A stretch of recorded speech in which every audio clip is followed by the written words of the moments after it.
Blog নিয়ে নতুন চলে এসেছি। এখানে দেখো আমার ভাই এসেছে, তিনজন ভাই। দেখাত পুজো হবে আমাদের বাড়ি। এরকম বিশ্বকর্মা দেখেন,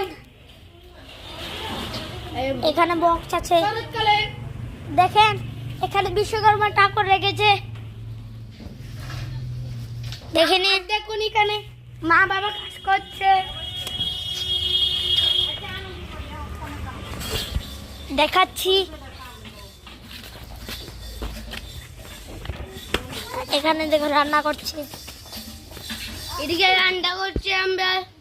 দেখুন এদিকে সব, এদিকে রান্না জানি ভুল হচ্ছে, আর এদিকে আমরা রান্না করছে। আর এখানে দেখো সবজি সবজি, আর এখানে দেখো এখানে মাটি রেখেছে।